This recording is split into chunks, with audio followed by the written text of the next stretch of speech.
किसी ने कहा आम आदमी पार्टी की तुलना, आपको एक पैसे भी समझ नहीं है कि जन सुराज क्या है और आम आदमी पार्टी क्या है। आम आदमी पार्टी आंदोलन से निकली हुई एक पॉलिटिकल व्यवस्था है और जन सुराज में प्रशांत किशोर का, जन सुराज का आंदोलनों में कोई यकीन नहीं है।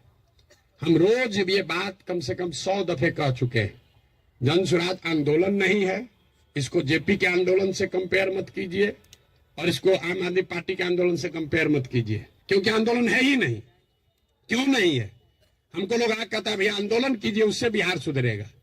मेरा आंदोलनों में कोई यकीन नहीं है, क्योंकि मानव सभ्यता का इतिहास आपको बताता है, पूरे दुनिया का, बिहार का, भारत का नहीं, पूरे दुनिया का मानव सभ्यता का इतिहास ये आपको बताएगा कि आज तक किसी भी आंदोलन से, फ्रांस की क्रांति को अगर आप अपवाद के तौर पर हटा दीजिए, तो किसी भी रेवोल्यूशन से, आंदोलन से कभी समाज का भला नहीं हुआ है। आंदोलन और रेवोल्यूशन जो है वो किसी को सत्ता से हटा सकता है। वो तेज हथियार है जिससे आप बड़े से बड़े वृक्ष को काट सकते हैं, उससे आप नए समाज का निर्माण नहीं कर सकते। भाई साहब खड़ा होकर जेपी का आंदोलन का एक उदाहरण दे रहे थे।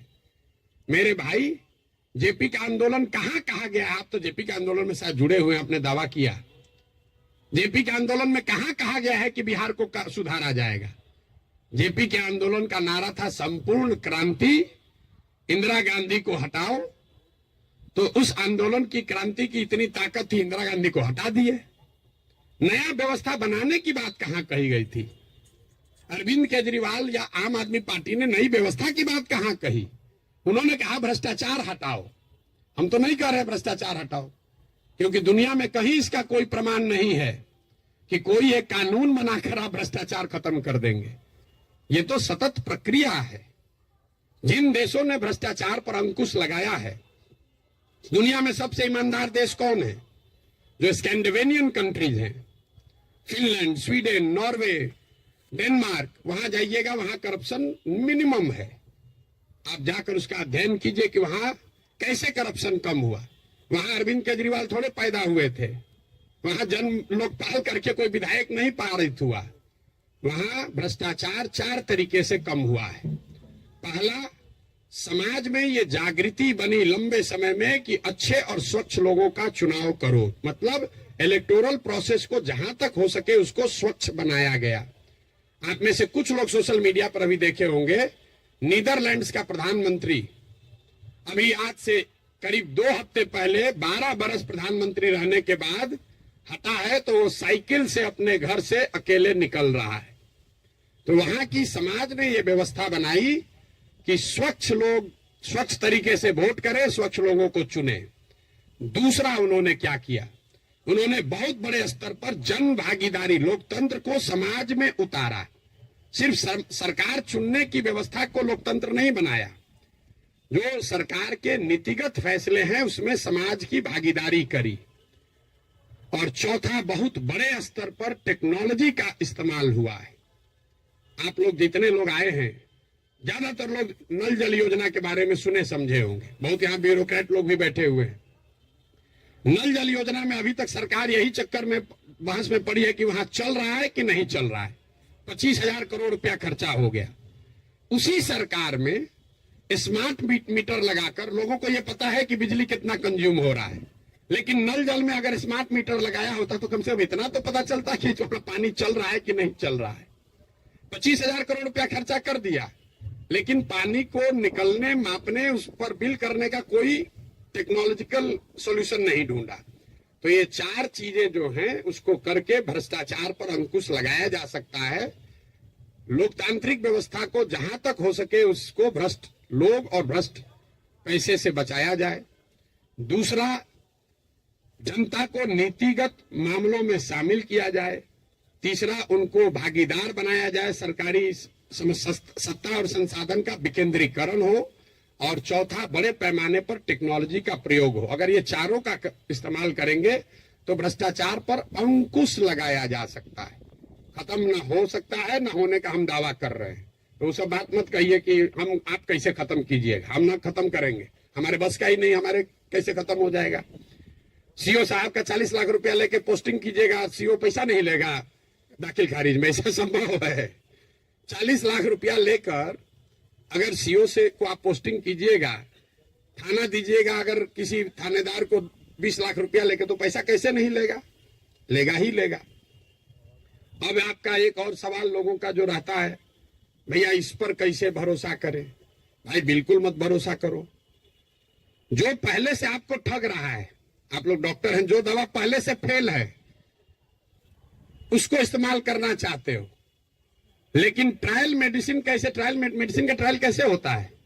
आपको मालूम है कि इसकी 100% गारंटी नहीं है, लेकिन फिर भी कहते हैं अच्छा पेशेंट मर रहा है, उसका कंसेंट लेकर आप ट्रायल मेडिसिन देते हैं कि 20% भी चांस अगर कहीं लग गया तो ठीक हो जाएगा। आप जनसुराज को वही ट्रायल मेडिसिन ही समझ लीजिए। पहले वाला तो पहले से एक्सपायर है। बताइए यहाँ के लोगों के बुद्धिमत्ता का जरा आलम देखिए। जो पहले से एक्सपायर मेडिसिन है उसको देने के लिए तैयार है, लेकिन ट्रायल मेडिसिन में शायद संभावना है 10% ठीक हो जाए, हम 10% कह रहे हैं, तो उस पर आप दाव नहीं लगाना चाहते। पहले से एक्सपायर मेडिसिन को कह रहे इसी को दो। भाई किसको कंपेयर कर रहे हैं आप? अगर दो यहाँ नई व्यवस्था बन रही हो तो जरूर आपका वैलिड सवाल है कि भाई आम आदमी पार्टी को दे कि जनसुराज को दे। लेकिन जब पहले से तीनों एक्सपायरी मेडिसिन है, उसके सामने कुछ भी नया हो रहा है, तो आपको तो कहना चाहिए नहीं चलो एक बार ट्राई करके तो देखते हैं। यहाँ तो 30 वर्ष से खत्म ही हो रहा है। मेरा आपसे इतना ही अनुरोध है, आग्रह है।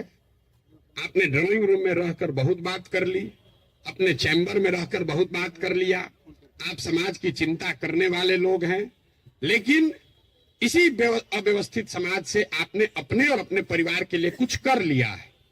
अब ये समय है कि थोड़ा ही सही कुछ न कुछ अपने इस मिट्टी के लिए, अपने समाज के लिए वापस कीजिए। प्रशांत किशोर पर भरोसा मत कीजिए। हम करें, आप करें, हमारे बच्चे करें, आज हो या 20 वर्ष के बाद हो, करना तो किसी न किसी बिहार के आदमी को ही पड़ेगा। ये बात आप गांठ बांध लीजिए। कोई तमिलनाडु से आकर बिहार की व्यवस्था सुधारने वाला नहीं है। और डॉक्टरों का और बुद्धिजीवियों के लिए अंतिम बात, आपका सबसे बड़ा स्टेक है। कई बार पैसे वाले बुद्धिजीवियों को लगता है हम तो बचे हुए हैं, इससे हमारा लड़का तो बंगलोर सेटल हो गया। मेरे भाई आपका दुर्दशा सबसे ज्यादा है। जो गरीब है उसका बच्चा तो फिर भी छठ वठ में आ जा रहा है, ट्रेन में धक्का खा के भी। आपका बच्चा कहता है ना कहां जाएंगे छठ में, वहां ठीक नहीं लगता है। जो गरीब है वो बूढ़ा होगा, वापस अपने घर में आएगा, क्योंकि उसको बॉम्बे बेंगलोर रहने का साधन नहीं है। लेकिन आपके बच्चे जिसके लिए आप अभी 18 घंटा काम कर रहे हैं, जैसे हमारे बाबूजी किए, आपके बच्चे बिहार वापस लौट कर आने वाले नहीं है। अगर जहाज डूबेगा तो उसमें बैठा हुआ हर व्यक्ति डूबेगा। हमारे बाबूजी भी 12 घंटा कभी संडे को भी छुट्टी नहीं लिए, रात दिन लगे रहे, घर बना रहे हैं। हमारा बेटा रहेगा यहाँ, हमारा पतोह रहेगा यहाँ, हमारा लिविंग रूम रहेगा। आज ही कोई आदमी आया था, भैया 4 बरस से आप घर नहीं गए, वहां बक्सरे मेरा घर है, सासाराम में भी घर है, 4 बरस से वहां कोई दिया बत्ती जलाने वाला भी नहीं है। और हम तो 4 बरस से छोड़े, हमारा लड़का अगले 40 बरस नहीं आएगा, चाहे हम में जितना। ये देखिए जिसका घर है, इनके बच्चे यहाँ नहीं है। इतना बड़ा बनाए हैं पटना में, इससे बड़ी प्रॉपर्टी पटना में नहीं होगी प्राइवेट। इनके बच्चे भी यहाँ नहीं है। अगर बिहार में वो व्यवस्था होती तो इस घर को बनाने वाले लोग भी यहाँ रहते। इस घर का ये बहुत बड़ा एग्जाम्पल है। अब देखिए इसकी दशा, जब इनके बच्चे यहाँ आकर नहीं रह रहे हैं, तो आप जो अपना मेहनत कर रहे हैं बेगूसराय में, मुजफ्फरपुर में, औराई में, कटिहार में, मेरे भाई कुछ नहीं बचेगा। इसलिए आपकी हमारी जिम्मेवारी है कि समाज को बनाइए, खड़ा कीजिए। अगर वहां अच्छा स्कूल खुल गया है तो आपका बच्चा आपके साथ रह के पढ़ रहा है। अगर यहाँ अच्छी व्यवस्था हो जाएगी तो शायद आपका बच्चा आपके साथ नौकरी करते हुए बिहार में रहेगा, वरना जड़ ही खत्म हो जाएगा। हम गांव में चलते हैं, देखते हैं जितने बड़े घर पुराने बने हैं सब करीब करीब भूत बंगला बन गया है, ढह कर खंडहर हो गया है। तो ये प्रबुद्धों को समझने सोचने का समय है। एक अवसर अगर मिला है, आपके पास जो भी क्षमता है, जिस तरीके से भी, कुछ नहीं है, आप कम से कम मन से आशीर्वाद तो दीजिए। सवाल क्या कर रहे हैं? आपको कोई कहता सवाल करने, हमको कोई दिक्कत नहीं, दिन भर आप सवाल कीजिए, हम तो दिन रात यही काम करते हैं। लेकिन सवाल करके आप किसी का भला नहीं कर रहे हैं, आप अपना ही नुकसान कर रहे हैं। अरे कुछ नहीं कीजिए, कम से कम कुछ अच्छा हो रहा है उसके समर्थन में एक आवाज तो लगाइए। वो भी नहीं कर सकते हैं। गुड विशेष आशीर्वाद तो दे सकते हैं। आपसे तो कोई पैसा मांगा नहीं, वोट तो देने आप जाइएगा नहीं ऐसे भी वोट देने तो ऐसे भी नहीं जाइएगा। आपका वोट है कहाँ? आप अपने को जबरदस्ती बैठाए हुए हैं एवरेस्ट पर। आपको पूछ कौन रहा है? आपको पूछ कोई नहीं रहा है। अपने आप को रेलेवेंट बनाइए ताकि आपके आने वाली पीढ़ी इस जमीन से जुड़ी रहे। आप जिस काम को करने के लिए अपना अभी जीवन खपा रहे हैं, आपके पास 1 मिनट नहीं है कि सांस भी ले। जो चीज बना रहे हैं उसको भोगने वाला, उसका उपयोग करने वाला कोई नहीं बिहार में बचेगा आपका अपना, अगर आप बिहार की व्यवस्था को सुधारने के लिए कुछ न करें। और ये आपकी हमारी मौतिक, नैतिक और मौलिक जिम्मेवारी भी है कि अगर भगवान ने हम लोगों के लिए अच्छा कुछ कर दिया है तो हम लोग की जिम्मेवारी है कुछ वापस हम लोग इस समाज को दें। अब आपका और कोई सवाल है तो कर लीजिए। बहुत बहुत धन्यवाद।